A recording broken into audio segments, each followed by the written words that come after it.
Good afternoon. This is Eli Tatum with Transworld Business Advisors in Spartanburg, South Carolina. And I want to talk today about the offer. The offer. There's a few components that I want to discuss. And the first one is, what are the different pieces of an offer? What are the different pieces of an offer? That's number one. Well, when an offer comes in, typically you have obviously things like the purchase price in the offer. You might also have seller financing terms. What's the down payment? How much is the seller financing portion? What's the monthly payment? And what's the interest rate?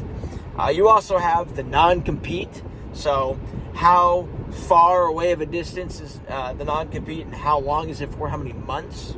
An inventory amount that you're expecting as a buyer, among other things. So those are some of the big ones. The other question is, number two, what form might an offer take? So we have a form that we actually like to use called the Business Sale Offer and Acceptance Agreement form.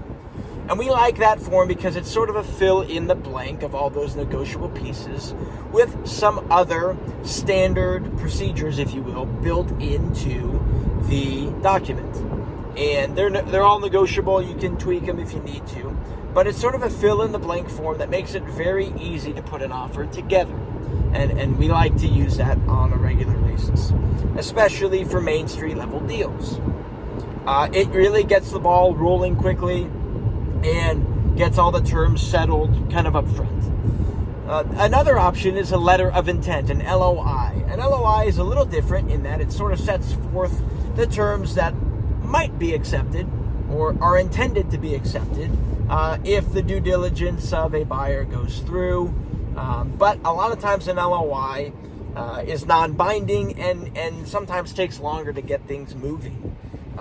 We like to use the BSOA as it seems to get the ball rolling and typically gets deals done quicker, which is really better for everybody. So, but the LOI has been used a lot, especially on larger deals where there's a lot more to the deal structure than perhaps on a smaller deal. So that's number two. Number three is, once you get an offer as a seller, what do you do with it? You read it, you go through it. We can sit down and walk through the deal with you and just read through the different components.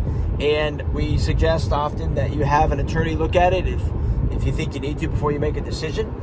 That's a good idea. But basically you have three options. You can accept the offer, you can decline the offer if you don't like it at all, or you can counter it. You can say, hey, I like these pieces that the buyer proposed, but I want to change the seller financing portion, or I want to change the non-compete, and you can counter. And so those are sort of your three options when it comes to an offer. You have sort of free reign. Usually you're given a certain amount of time to respond and make a decision on what you want to do. And then you can give it back to the buyer if you do counter and give them a certain amount of time to respond.